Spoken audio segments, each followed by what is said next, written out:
we're back for another episode of This Week in Indies, and this time we'll be exploring the evolution of the writing process. We're taking a look at planning versus intuitive writing, or as others like to call it, pantsing. Does one work better than the other? We'll discuss these questions and more as we sit down with a fantastic group of knowledgeable authors at the round table. Also on deck is the Indie Connection with CL Cannon as she brings us a fantastic collection of books similar to that of Pride and Prejudice. Then, with the final 5 minutes, we sit back with USA Today bestselling author Ann Charles as she gives us a sneak peek into her writing. So sit back, relax, and grab a cup of coffee as we get started with this week's host, Madilynn Dale.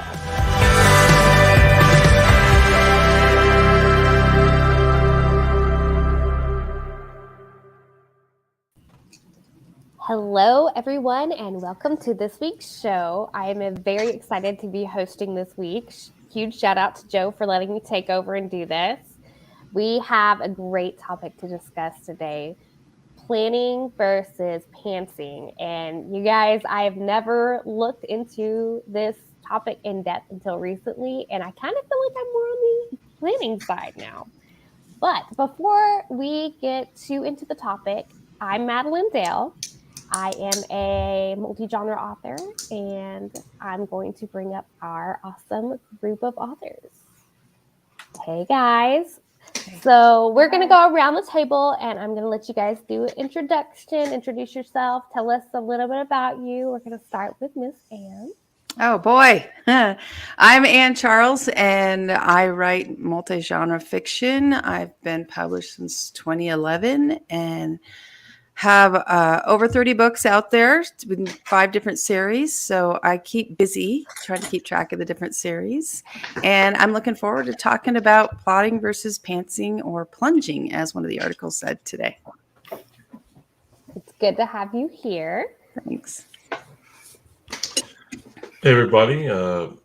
SM Hillman or Sean Hillman. I'm a relatively new speculative fiction author. I also write RPG reviews and do a little bit of game design. My reviews can be mostly at enworld.org. And I'm definitely looking forward to this topic because, like with everything, I have a lot of opinions on it. Thanks for being here today. Lindsay? Hi, everyone. My name is Lindsay Kinsella, and I am, I suppose at the moment, a science fiction author. I have written just one book so far, The Lazarus Taxa. And yeah, I'm very excited to be here. Thank you for having me. Good to have you here. Karina? Hey everyone, Courtney Aka Cl here. I am the author of several books, dark romance and young adult fantasy. I'm a podcaster and the host of the Author's Show on the Artifice Radio Network, and I'm a pantser all the way. Awesome. It's good to have you on, Karina. Hey, Courtney. Hi, I'm Courtney Aka Cl Cannon. I am a fantasy and sci-fi author. I also write a lot of YA books. I do a lot of things here on GoIndieNow, like the Indie Connection and the monthly marketing tip. And I'm kind of in the middle. I'm a planner a little bit, but mostly a pantser. Thanks for being on today, Courtney. So, guys, some of you guys mentioned already whether you were a pantser, planner. I have to say, I thought I was a pantser, but after reading those articles, which if you're watching this, you can find the articles we're referencing in the comment section. I know we've got a few people that are watching. Anita, Talesby Bob. I guess I'm kind of more of a planner now than a pantser. Or, well, there was one article that called it intuitive writing. Where do you guys feel like you fit in that? I feel like I began life as an absolute pantser because I didn't know anything about what we might consider a process, which is I wrote a few notes down. Because I think what we're really talking about is people's process here. So my process was really sort of an 9 times out of 10, it's think of a title. That's the first thing I think of, and then just sort of go from there. But I tend to think that the dichotomy is a little bit false, in that I don't think anyone is completely, absolutely one or the other. Even though I know Karina says she's a pantser all the way. But for me, I feel like now, especially as I've gone, I definitely I've started planning a few things more than I did before. So. Mm.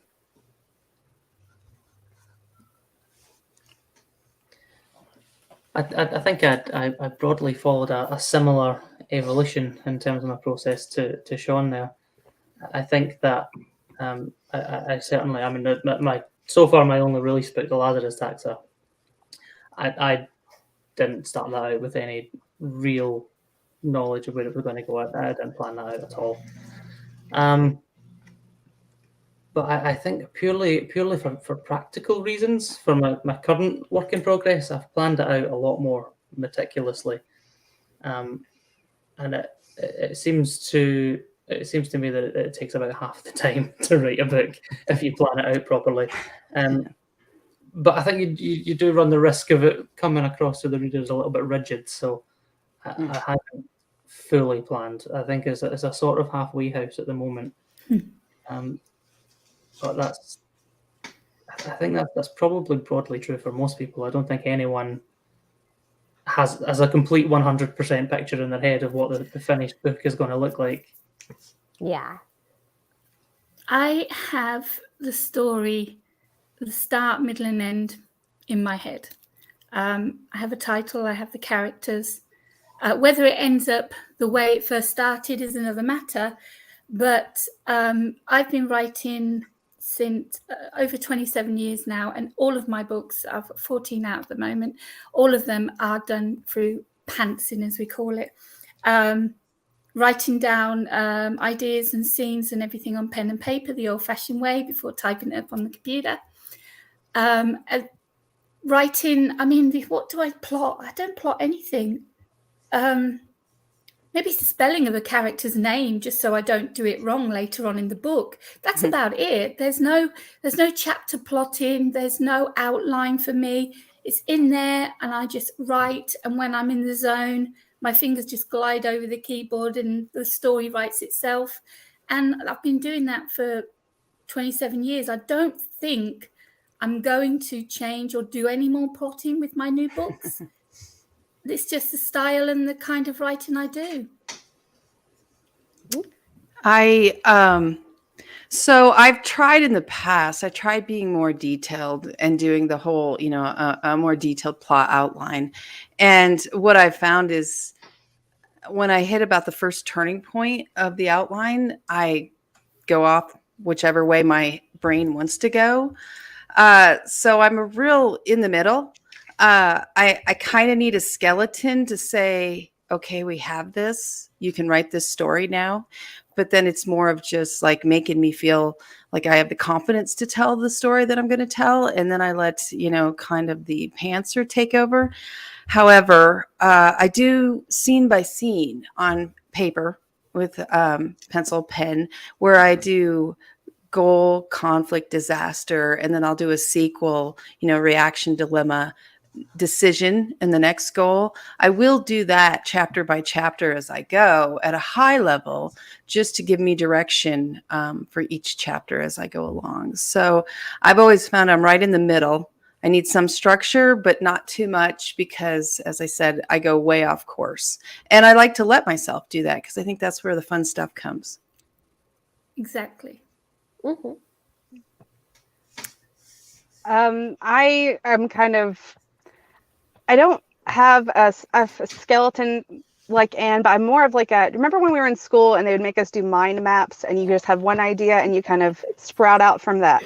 I have notes on everything. I do a lot of research before I start writing about my setting or what I'm going to name my characters, their name meanings, stuff like that. But once I get into the actual story, I just kind of like to let it go, because I am such a detail and plan oriented person in my work life. And, I love spreadsheets and all kinds of organization, it kind of feels freeing to be more creative with the writing process and not to plan as much. At the most, I might write maybe 2 or 3 pages on a piece of paper. I can't do the typing. I can't type something with my ideas. I have to write them down because they come too fast. But that's kind of my process. It starts with usually a character name or a piece of dialogue, and then I kind of build out from there. Nice. I have to just admit, like, mine's chaos because my planning is like writing it on sticky notes and putting it like wherever. So I feel like you can plan without having an outline. Would you guys agree on that? Like, Yeah. a little bit of planning goes into it because, like, Courtney, you said you start with a skeleton of an idea. Like, you've got the beginning, middle, and ending. That's, in a way, that's kind of a rough plan. Wouldn't you agree on that? My planning is all done in the head, though. You wouldn't see it on paper, pen and paper, or typed up as a document or sticky notes or whatever. It's all in there and it stays in there. Mine starts with a conflict, always. Any book you pick up, that will be the first part, a conflict. And then it will be, why did that happen? And what's the conclusion to that conflict? And by the time that's over, you've then got a basis to carry on. And you've also introduced your characters by then. Nice. And I guess that too does touch on the process of you writing the book, as Sean was mentioning earlier. Like, everybody's process is different, and it's interesting how we each take different parts of like planning / plotting and put it in there. I think that's a danger when newer authors start and they attend a bunch of workshops, which can be really helpful. But at the same time, if you don't plot or tell a story the way the teacher might be telling you to tell a story, that can result in a lot of frustration and self-doubt. So one thing that I've often, when asked about this from, by other authors, is I'll say, I think you need to try a couple different things that you hear about and figure out what works for your brain. Because if you told me I have to do a 10-page synopsis outline of a book, I'm going to hit walls left and right. And it's going to have stuff like character, screws up big time here, in those words. It's going to be super generic. So I think the whole plotting and pantsing is a good thing for authors to learn about or think about, because it allows you to think of how I can be different than somebody else, and it's okay. I like that. It's like she says, when the new authors have been on a course, or their favorite author talks about how they plot their book out, and so they think that's the right way to do it, and then it causes frustration. Or they try and pants, and they're just staring at a blank screen for 1 hour. No, you do what's right for you, not what someone tells you or someone has been teaching, or you hear around that's the way to do it. It's what's comfortable for you, what's your style. When a new author picks up a pen, they will know straight away whether they are a plotter or a pantser. Oh. Yeah. I think that's probably pretty accurate. Most people, or I had someone as a friend of mine who started as a pantser for the first 5 minutes and said, "No, I've got to organize this chaos." So I would agree that straight away most people know, at least in the beginning, what they're going to be. And I think too, just a couple things to consider is that writing courses are important, and teaching writers not just the business but the how-to of writing is important. And coursework requires structure, and so even if your coursework, even the structure of your coursework talks about the intuitive writing, it still requires the course to be structured and have a plan. And so I think that inherently the planning comes across very strong, right? It comes across as a very strong technique, because how can you explain intuition? It's very difficult. I just sort of write. That's my, that's how I do it. I just sort of write. I write words. And it's harder to teach that. It's harder to get people to express that. So I think that so I think the planning, or the planning is very comes across, like I said, stronger than pantsing. But I think both of them are absolutely valid. I agree. Because I feel like you kind of have to have some type of planning during the writing process anyway, even if it's after the book is completed, which we've got a few people. I like how Tailsy Bob says he's 90% pantser and 10% plotter usually. That's a good way to think about it and break it down like that. And then Anita says, for novels, I plan heavily, but with flash fiction and short stories, I pants them for the most part. And I guess, too, that does make a point. What you're writing, does it affect whether you do more planning than not?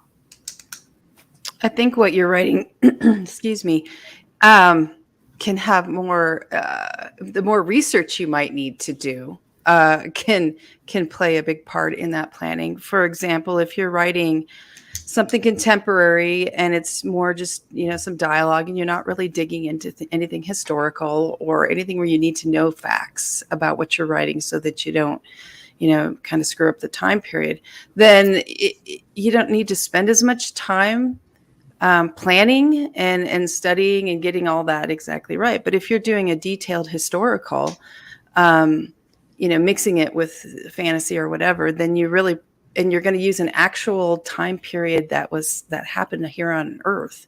You're going to need to put some time into, research, maybe a little planning, just so that you don't do something that makes the readers write in reviews where you didn't do your research, type of thing.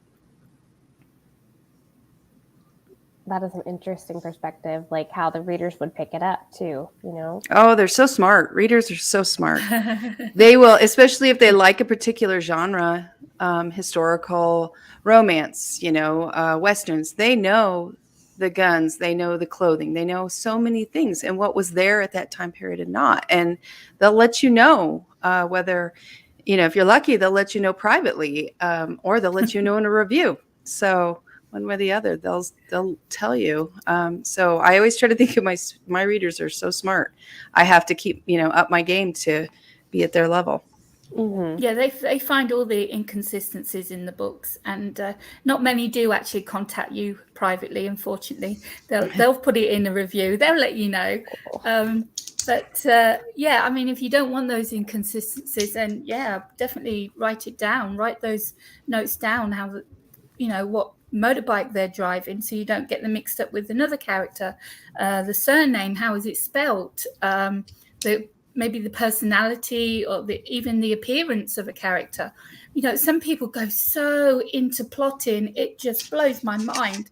It's crazy how they have these character sheets and they have the chapter laid out. And I understand if that's the way you write, then brilliant. Your book is going to be absolutely amazing. I don't think I'd read it because it's probably going to be so detailed, and I like something quick and easy to read myself. Mm-hmm. But I think that's it with a pantser. I think a pantser's book is a quick and easy read.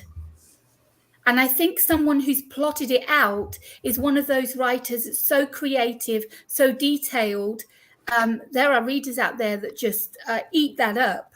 Whereas myself, I want a pantser's book because it flows, because it's come straight from the writer's mind, imagination, and it comes out as a flowing, gorgeous read.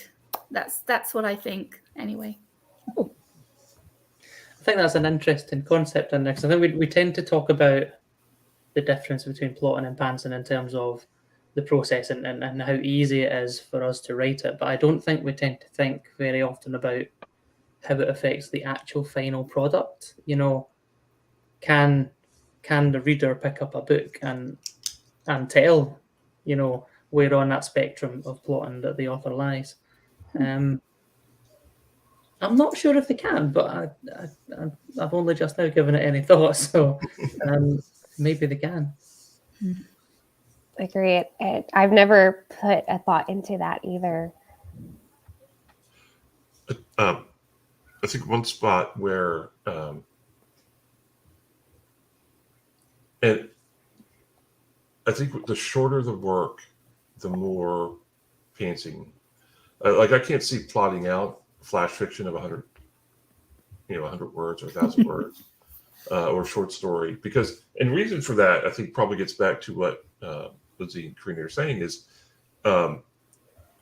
your audience, a short story has to catch somebody very quickly, and so the more sort of flow and passion, and maybe passion's not the right word, but the quicker you hook them without too many details, the better I think the story is going to be received. Whereas as your story lengthens, as the narrative lengthens, I also think it's also easier to forgive mistakes in 4,000 words than it is in 40,000 or 400,000 for that matter. So as it lengthens, I think it requires you to do a little bit more work. Yes, and Anita says no, you don't plot 100-word stories. Right.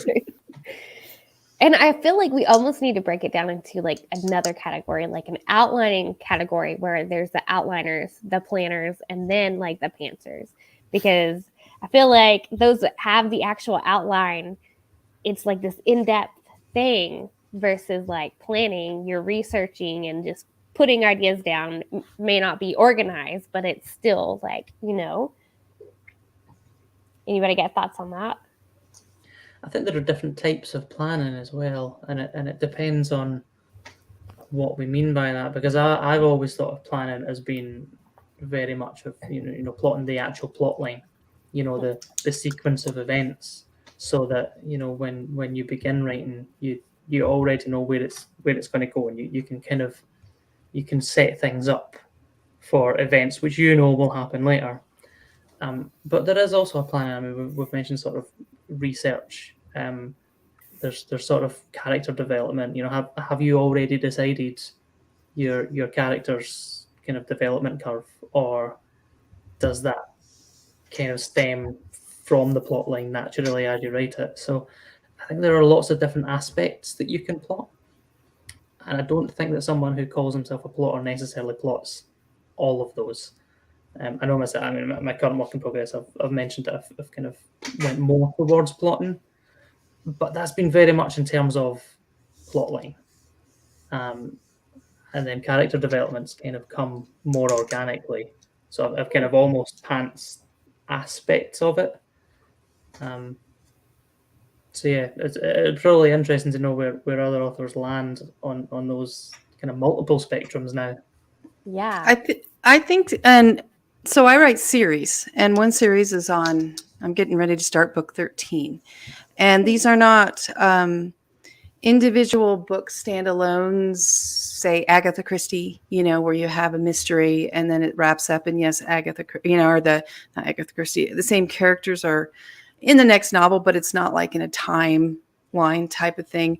I write where it's all happening linear. If you pick up one book and you finish it, the next one starts about 2 weeks later. So it's ongoing character arcs, ongoing overall series arc, and then individual books where there is a plot line per book that we wrap up, but there's other subplots that go into the next, and that we'll maybe wrap up 2 books later. So for that, when I started, I didn't plan on doing series. I was going to write standalones, but I quickly found out that my brain writes series, and so I went with what it said.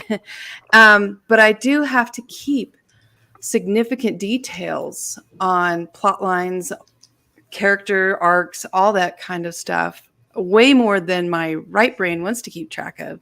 I do have to keep a lot of detail, track of things, to make sure that I keep the consistency throughout the series. Because while some people may spend months between reading books, when they binge your books in a series, if you've buggered up something, eye color, vehicle, it could be many things, something that happened before and you forgot and you put it again, it really ruins the consistency of the series. So that takes way more of a planner than a pantser for me to keep up with and keep track of those details, because ultimately I want my readers to have the best experience they can and feel like this is real.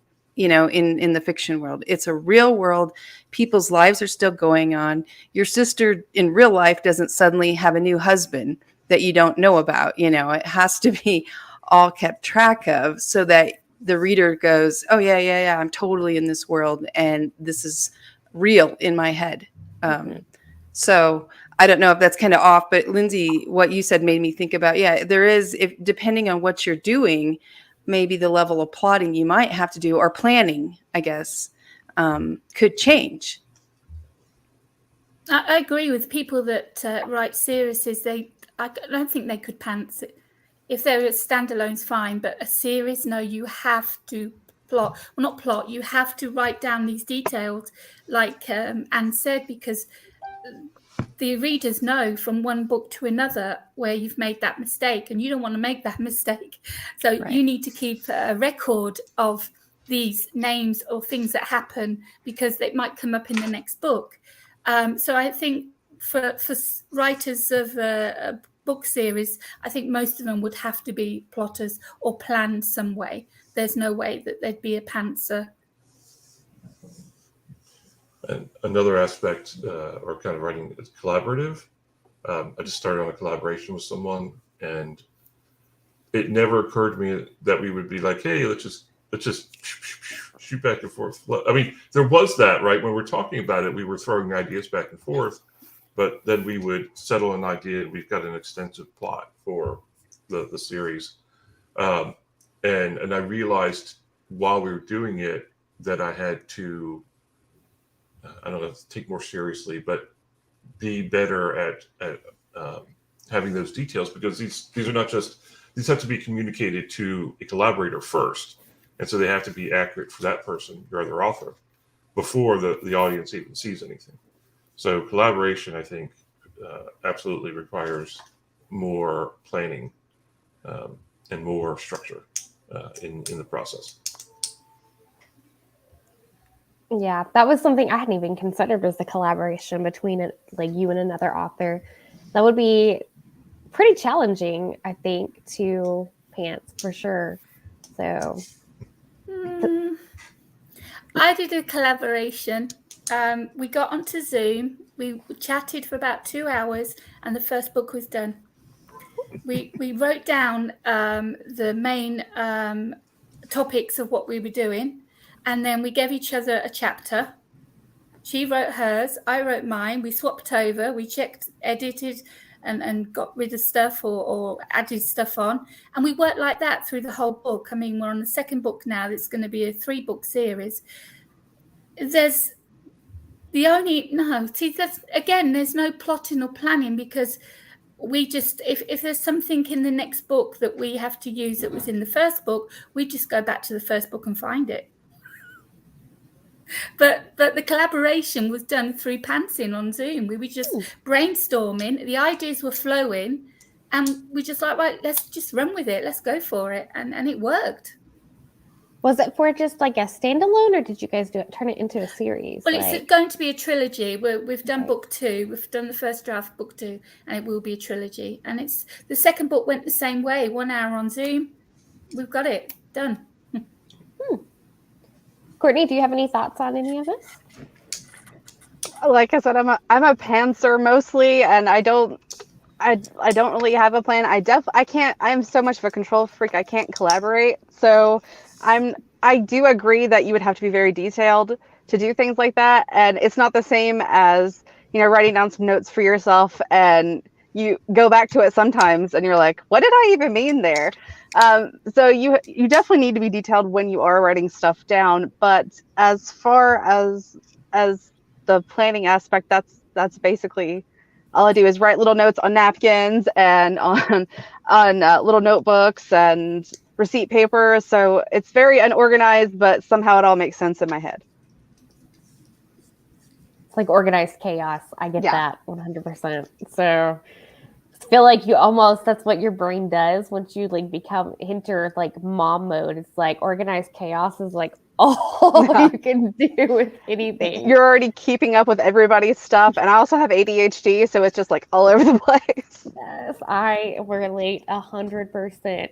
So do you guys feel like, for those that plan, do you think issues arise when they hit like a spot where the story's not working out? Do you think they just try to push through it, or do they break it down and like throw out the plan, so to speak, and just I make a had new this one? written down. I had this written down actually about writer's block. I think pantsers get writer's block more than a plotter would, because we don't know where we're going. we just follow the directions of our characters, and we could come to a cliff and not be able to get over that cliff to get to the next scene, which you know what the next scene's going to be, but you've got no idea how to join them together. And that's one of the things that we pantsers have to go through. But I think when you're plotting and you've got each chapter sort of lined out, I think you've got less chance of having writer's block or stumbling with a plotter's outline than you have doing it straight from your head. I agree with that a lot. Yeah, I think that's definitely true. I think I'm quite, for the purposes of this conversation, quite kind of fortunate in the fact that I've done it both ways, once each. And yeah, certainly with my first book that I pantsed, yeah, I definitely found myself stuck a lot more often than with my second book, because with the second, if you get stuck on a chapter, you're on chapter 7 and you're I don't really know how to wrap this up, how to finish it. You can skip forward. You know what's going to happen in 3 or 4 chapters time. Don't get me wrong. Quite often, once you've mulled it over, you find that chapter 7 becomes chapter 8, or it's not been entirely rigid for me. But certainly, it's allowed me to get over that sort of writer block moment, because I can just go write something else for a while until I figure it out and let it play in the back of my head. So certainly for the first book, I found that was more of an issue. What I will say though is that you get different problems with planning, because you'll find that you have a sequence of events that you need and want to have happen to make the overall plot work. But you'll get to moments where it just feels deeply unnatural for the characters that you've created to perform the actions that you need them to perform, and you find that you end up having 2 additional chapters in there where you let your characters go off into their own thing and try and kind of steer it back to where you need it to be. But I think that is easier. That's easier than having just blank pages from where you're writing onwards. Agreed. I was fairly linear. I guess I still am a very linear writer, even when I'm pantsing, and maybe because I'm pantsing. But I was talking to, and this is years ago, a friend who was describing their process, and they had their scene cards out, and they were like, and I switched the scene back and forth. I'm like, what are you doing? It's insane. Why, now your book's out of order. It's gonna be terrible. But then I got thinking about it. So during one of the NaNoWriMos many years ago, I tried to avoid the problem that we're talking about here, either running into writer's block or just running into, I like to call it subplot fatigue, in that, you have going a couple chapters with the same subplot. It's just like, oh my gosh, when can I switch to something else, right? So I started writing. I'd write the first chapter, then I'd write the last chapter, and then I'd write the second chapter, and I'd write the second to the last chapter. And so in my mind, what I'm doing is I'm connecting the dots as I go from both ends, writing it from both ends. And that helped me as a pantser or as an intuitive writer, that actually helped me avoid some writer's block. But like Lindsay was saying, it makes sense to me because yes, even if you've plotted it all out, if chapter 7 is not doing its thing, you skip to chapter 11 and write that because that's more fresh in your mind, whatever.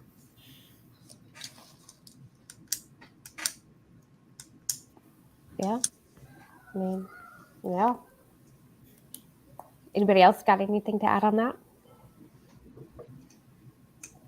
Okay. We're going to switch over and do our awesome indie connection real quick, guys, by the amazing Courtney Cannon. So here we go.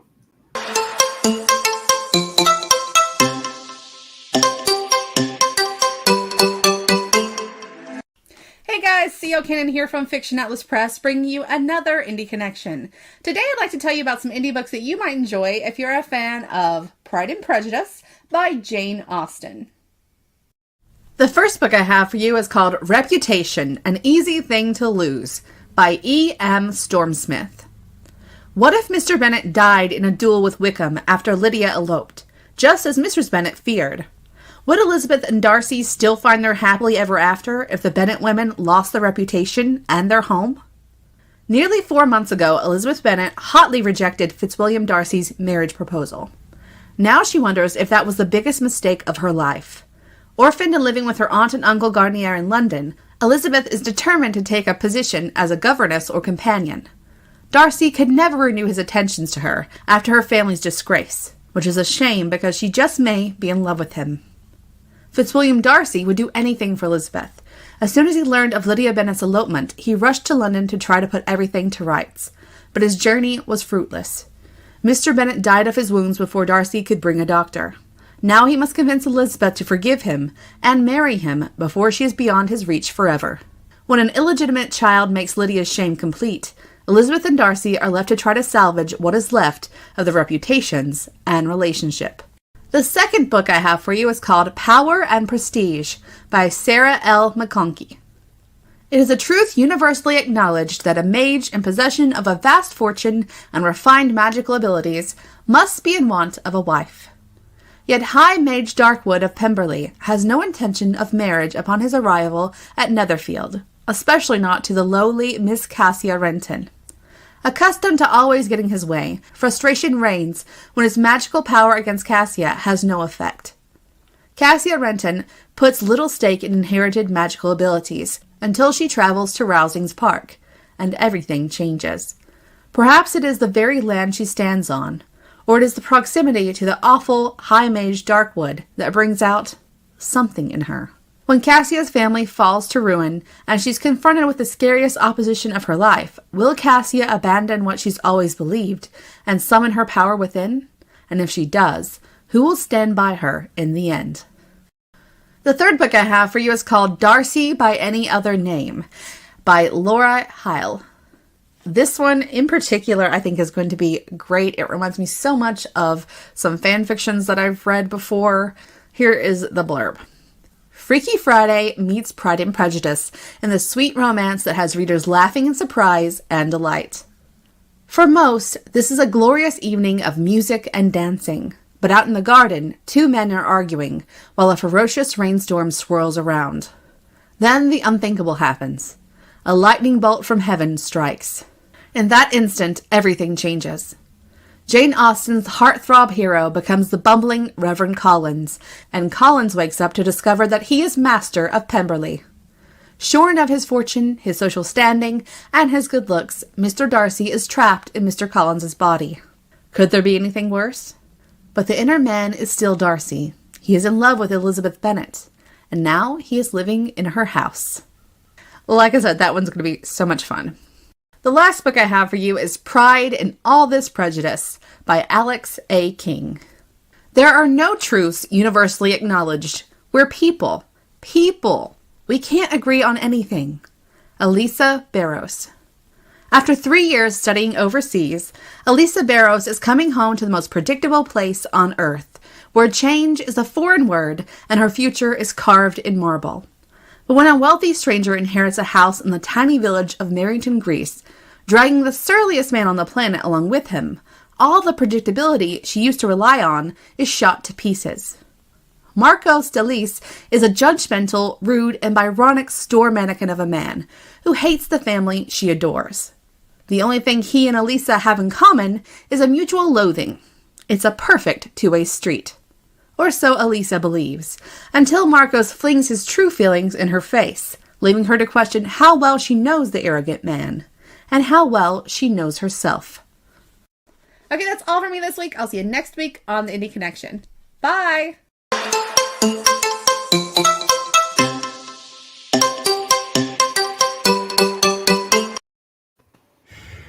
Those are some fascinating books. I'm going to have to check those out. We have a couple of people that have joined late. Got Miss Alicia Full. Got the amazing Joe talking about the mom boss. Got JD. And then we have some questions. So one of the questions is, what one thing would you love to do in your process that the opposite process does? Write the book faster. I struggle with that. Know where I'm going so I can just get it done and not have to stumble so much. Yes, that's good.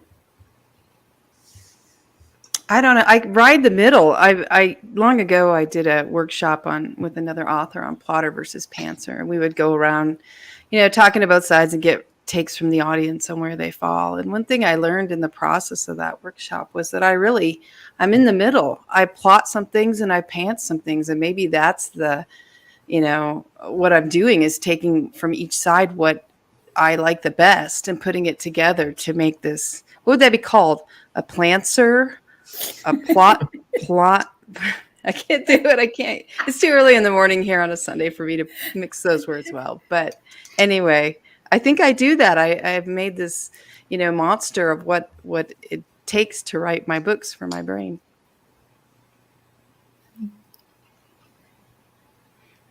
I think probably as far as I guess I still consider myself mostly a pantser. So I think the confidence in my outline. I look at an outline now and I'm like, I don't know if you're going to live up to my expectations. So the having the confidence in what you've plotted, that would be great. That would be a great feeling. And not worry that I'm going to have wasted my time planning it out by just going off in a completely different direction. So that's paranoia, I guess. I love it when the characters go off in another direction, as long as you can steer them back. I think for me, it's the same as Courtney. It's stumbling. If I could change anything when it comes to pantsing, it would be to just be able to write straight the way through and not get stopped at that cliff and can't find a ladder.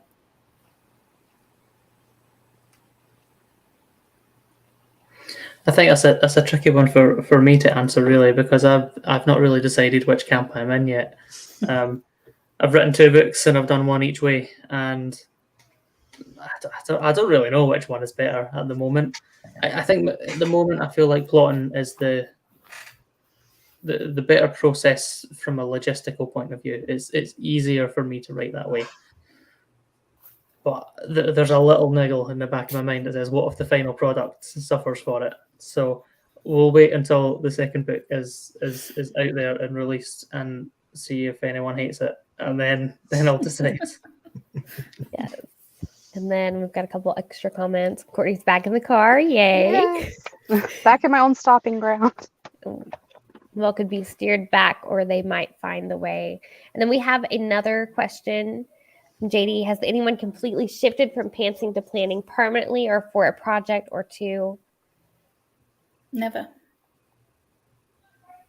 I've tried. I have probably read almost every book out there about planning, and I've took courses, I've watched videos. I've really tried to mend my pantsing ways, but I can't seem to do it. It just does not stick. I guess my brain just does not work that way. I think a lot of this also has to do with what type of personality you have and which way you learn, because a lot of people have different ways that their brain works. and what makes sense for you doesn't make sense necessarily for someone else. So I think it really depends on the person and sometimes even the project. Yeah. I know that I certainly have. Whether it's a permanent thing or not remains to be seen, but I think it probably will be purely based on just how much easier I found the process from plotting it out. I found with the Lazarus Taxa that it took about 2 years to write that book, and most of that time was rewrites, and it was significant rewrites, and it was because I pantsed the whole book, and I got to the end and I was like, much of what I've written doesn't make sense now, or isn't needed now, or I would have preferred the early phases of the book to, maybe have a bit more foreshadowing and to sort of lead into the ending that I've now decided upon. So just in terms of how time consuming the process is, that was my sort of motivation to switch over for the second one and trial out a more, I don't know if meticulous is the right word, but certainly a more planned out process. So far it's panning out. So I think I've been converted to a planner. I have one series where it's first person, and I find that I tend to pants more in first person because I'm only in their head and you're deep in point of view. So it's like life. I don't plan, I'm going to go get coffee. I get to that point in the morning and then I get out there and spill my coffee all over and then everything's shifting around.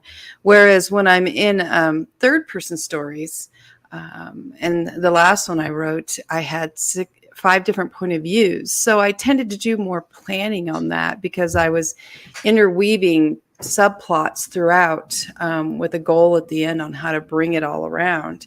So that one took a little bit more planning than sometimes I do in the other books in the other series. Like I had mentioned before, I definitely, when it comes to the collaboration I'm working on, that's definitely a lot more planning, plotting, outlining, a lot more details in that regard. So for that project, and at least until that is all done, I feel like that will, in my head, collaboration requires planning. But then who knows? After that, I might try Karina's way and collaboration via 1 hour of Zoom and a few back and forth notes. That sounds like a lot of fun as well. So I don't know that going forward I'm going to I haven't figured out for sure what works best for me. So brainstorming is so much fun. You just start with nothing and you just pick a topic or have an idea, you say it out, and then the other person joins in and makes it more elaborate, and then you suddenly get an idea of what's going to happen next, and it's just backwards and forwards. And like I said, it's the brainstorming. By the time 1 hour, 2 hours is up, you've done everything. You've got your plot, you've got your start, your middle, your end. Whether or not it ends like that, again, we don't know. But and then you say, right, well, you do that bit, I'll do that bit, and we swap it over. But yeah, Zoom, you've really got to have a Zoom brainstorming session when you do a collaboration. It is so much fun. I have to admit, I am kind of curious to try the whole brainstorming thing for a collaboration, because I'm slowly working into doing a collaboration with someone. I'm not quite there yet. So, but do you guys feel like, I don't know, as an author, I'm sure everybody here reads on occasion too. Have you noticed that a story is affected by the possibility of like planning versus pantsing? Because I know we touched on that briefly earlier, but do you think readers pick up on it? I think we'll find out with I had this little thing turn up on the poster. I don't know if anyone recognises it, Madilynn. I haven't read it yet. I suppose we'll find out if it's obviously pantsed. I can't say I ever have. I can't say I've ever read a book and thought this wasn't plot, because I think even if an author does, intuitively write an entire book, I don't think they intuitively write a single draft and then publish it. You go back and you redraft and you tie things back together. So I think the final product is probably much of a sameness. I think you would struggle to tell the difference for most authors. I mean, maybe there are some authors where it's very obvious. Some authors where there are, 17 plot twists and there's no way they could have possibly pantsed all that. But I think that there are enough redrafting that goes on in the writing process that initial did you plot it or not is probably broadly irrelevant to the final product. Yeah. If I'm reading and I start skipping pages, then they are plotting, because it's too much for me to handle, too much for my little brain. So yeah, like Stephen King, I'll forget about it. Tolkien, absolutely love his work, but get rid of the songs, get rid of the poetry, just get to the conflicts, get to the fighting, get to the story. Some people just go too far when it comes to details and tell, don't show, or show, don't tell. Although, do we think that extra detail is a result of planning? Because I've always considered Tolkien to have been making it up as he was going along. I think at some point he had a whiskey and thought, this chapter needs a song. I've always considered that kind of excessive detail is sometimes, I think it's more down to just how much research went in it, which I don't think is necessarily the same as plotting. I think research and plotting are two different things. I think that you can heavily research a book without setting out the plot. And equally, I think you can plot a book without doing a jot of research. Certainly, my current book is fantasy. I haven't had to do a whole lot of research for it. It's fantasy. You can make it up. It's fine. But I've certainly plotted out, the sequence of events. So yeah, I'm not sure that's a giveaway either. Tolkien, oh my gosh, It's maybe how you forgot writer's block. He's got it plotted, a bunch of so much is going on in those books that you can't just. I mean, he's got an amazing imagination. The world building that he did was fantastic. But to do that kind of world building, he's got to keep notes. He's got to plot. He's got to know what just happened and where he's going. And that can't just come from pantsing. I don't believe that. He did write his own language, to be fair. Mm-hmm. That's a level which I don't expect to go to. Yeah. And Anita mentioned that excessive detail might be bad editing. I hadn't thought of it from that perspective. And as a reader, Vanessa says, I tend to skim over a description if it's more than a page of full paragraphs. I've always been that way. Bingo. And maybe that's how Tolkien fought through writer's block, a whiskey and a song. I mean, it would work. It would get me through it. That's for sure. I'm reading, actually I'm late on reading because a lot of other people have already read it. Gideon the Ninth right now, which is not a plug, but it's a good book so far. So maybe that is a plug. But looking at the writing style of the author, I'm wondering if she is a pantser. Because it's a very casual style, which is similar to mine. And I tend to bring some casual style, even when I'm trying to do hard science fiction. So I wonder, right? I'm reading. I'm like, I wonder if she's pantsing this, right? If she's, filling in the details later, she's just going through and having the characters do their thing, and some of the interactions. So I might even send her an email, say, hey, are you a plotter or pantser? to find out.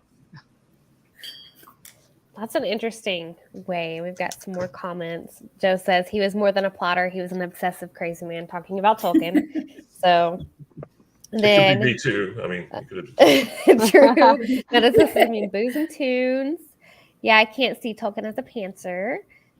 He has written more history unpublished in the world than all of us combined. Have words spliblished.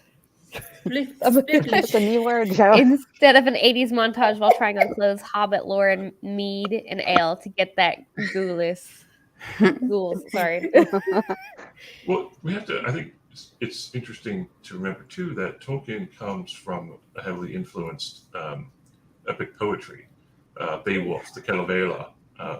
He wrote a lot of. He loved the Finnish stories, not two Finnish stories. I'm sure he loved to finish them as well. So are epic poems plotted or pantsed? I don't know. I've never written one, so I don't know if that's the case or not. But that certainly influenced how he wrote. Yeah. And Vanessa has something on your topic, which I kind of want to touch on too, because I agree with her. I think it shouldn't be at all obvious if the writer is a pantser or plotter once the book is published. And I agree with that, because I feel that's where, like, if they had it edited, like, the editor should have picked up on that and helped make it not so obvious. Like, it should flow better, if that makes sense.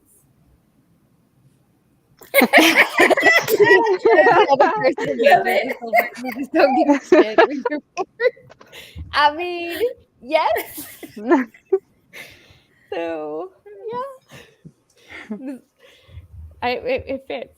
So yeah, do you guys feel like you shouldn't be able to tell the difference between the two as a reader? Yeah, I think so. I think the editing should polish out any obvious differences. I think the only place that I can think where it might become obvious is maybe a book that was very meticulously planned.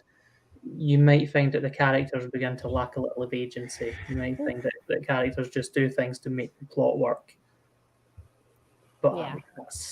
That's kind of down to the quality of writing as well, and I think it'd be very hard to tell. It would be very hard to tell. And Vanessa says, I think you can if you can tell, it means the book wasn't actually finished. I think that's a fair comment. Yeah, I agree. I think some best-selling authors should take note of that then, shouldn't they? All right, guys, do we have any more to add on our topic of planning and pantsing today? No? Well, before we do our little roundup where we kind of tell everybody goodbye, I've got this little clip of something new that GoIndieNow is doing. So let's take a chill break. Hey everybody, this is Vanessa Junta. Join me Monday night at 9 o'clock Eastern Time for a conversation and a cocktail where I sit with Bobby Nash and we talk about his books and his process and maybe a little bit about my books and my process, and we're going to drink and just be merry and have a great time, and we're going to learn about how he does his stuff. So please join us again Monday night, 9 p.m. Eastern Time here on GoIndieNow.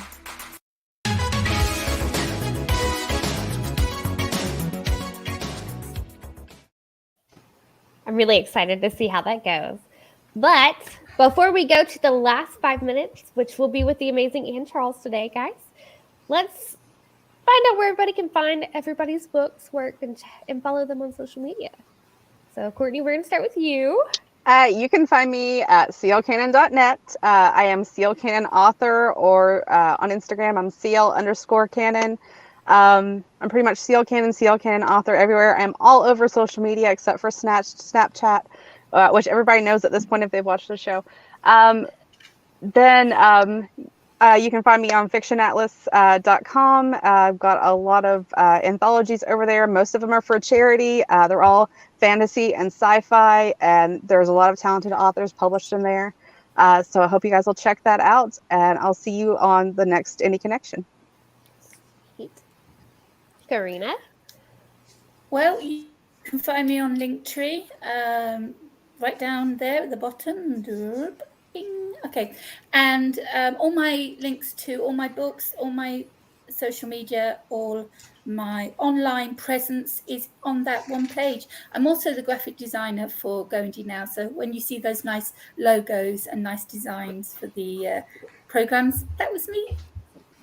Yes, we super appreciate your hard work on this. So then we've got Lindsay. Yeah, I do most of my sort of reader interactions on Facebook. It's just Lindsay Kinsella, the Lazarus Taxa. I am also on Instagram, Twitter, I did set up a TikTok account. I've not had the courage to post anything yet. See if that goes anywhere. Yeah, check me out on any one of those. Sweet. Sean? My blog and links to the first anthology I was in are on thewickedboys.com. That's my website. On Twitter, I'm SMH_worlds at SMH_worlds. And you can find some of my RPG reviews over at ianworld.org. Sweet. And I'm Madilynn Dale, guys, today's host. You've found us, so while you're here, make sure you smash the like button, subscribe to our channel if you haven't already. GoIndieNow's always got some amazing shows going on.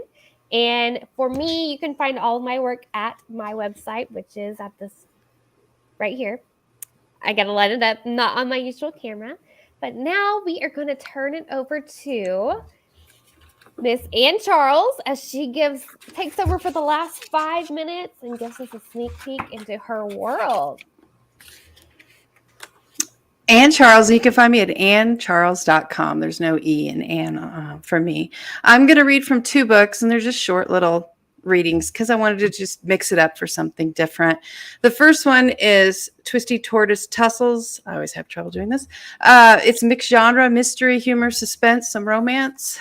And this is just a short little bit. We'll get started midway through the book on one of the scenes I have. Death was the perfect hiding place for a thief. Ronnie Morgan had little doubt that if Joe Martino was smart enough to figure out the trick of living through his own death, he would have. But Joe's legacy of crippling medical bills and pissed off ex-partners spoke for itself. Not to mention that he thrived on sour cream and onion potato chips, cigarettes, and alcohol. His blood pressure and stress had raced neck and neck toward the grave, tag teaming to take him out in one massive stroke. A diet and lifestyle such as Joe's did not speak of a mastermind criminal capable of faking his own death. Rather more like a 2-bit fencer from the sticks who got his grubby mitts on a gold-plated coffin and waited one damn day too long to sell it for a higher price. Here lies Joe Martino, a thieving son of a bitch. He tried to fleece the Grim Reaper, but snagged only a single coin for passage over the river Styx. Claire must still be high on post-adrenaline fumes after evading that John Denver-loving serial killer because there was no way in hell that Joe was alive. With the juries about cast on the case of Joe Martino versus death, Ronnie closed the bookkeeping files on Butch's laptop, collected the printouts of the last few months' expenses, and shut the door to the back office at the shaft. She pushed through the Batwing doors, finding Mac behind the bar where he'd been working until the regular bartender, Gary, made it in later this afternoon. Dressed in jeans and a flannel shirt, Max seemed as much at home behind the beer taps as he would be hiking in the Rocky Mountains. He was also wearing his glasses today, sporting the brainy geologist look as well as the brawny outdoorsman. Or was he a geophysicist? Or a geograph? Screw it. His previous job didn't matter now that he was going to be taking over the shaft along with her sister. Claire's wrong. Ronnie dropped the printouts on the bar. About what in particular, Mac asked, taking the expense sheets and spreading them out. She's wrong about Joe Martino. She flicked on the overhead lights, brightening up the rest of the place. There's no way he's still alive. Ruby saw Joe dead and watched him be buried. How could he fake that? Criminy, what was next in her sister's overactive imagination? I asked Claire basically the same thing last night. Mac glanced up at Ronnie, his brow furrowed over his glasses. She said anything was possible with a con artist as skilled as Joe. So that is a little bit from Twisty, Tortoise, Tussles, which just released last month. And the audiobook of that's coming out in a month. So it'll be there to listen to as well. The next thing I'm going to read, I don't have the cover. It's from The Backside of Hades, book 4 of the Deadwood Undertaker series that I write with my husband, Sam Lucky. We talked about collaboration earlier, and this is the two of us collaborating. It's mixed genre, historical Western, supernatural, action, adventure, and humor. And I mean supernatural. There's some fun stuff in this. And this book starts out, it's late 1876 in Deadwood, Dakota Territory. Boone McCreary pushed aside a branch of the bush concealing him and his companions to peek at the rickety log cabin, half buried by drifted snow. He squinted against the early morning light. There was no smoke coming from the chimney. Definitely somebody in there, he said. Can't see who or what, though. Oh, it's Drog. Clementine Johansson stood tall next to Boone, almost his height, short a couple of inches, with her arms crossed over her thick wool coat. Her expression was as cold and stony as the rocky outcrop behind him. And it isn't just one. It's a small herd. 8 or 10, I'd guess. Of course. We're not even in Slagton yet. Anxiety dropped a pile of stones in his belly at the notion of riding into the small mining town that was supposedly overrun with Drog. Boone repeated, sniffing in the cold, dry air. The deceased, abnormally strong, rotting carcasses of the dearly departed being used as an army by a malevolent usurper who meant to take the Black Hills as a prize, killing anything that gets in his way? He shivered against the frigid gust. You mean that kind of Drog? She turned to Boone, lines fanning out from the corners of her gray eyes. Don't forget shape-shifting. What? He'd heard her, but his sensibilities didn't allow him to believe it. Shape-shifting, Clementine shrugged. Of course, I don't believe that, or that Drog can grow to colossal size. Those are myths. She bit her lower lip. I think. And that is it. I am Ann Charles, and it's always time to go indie now.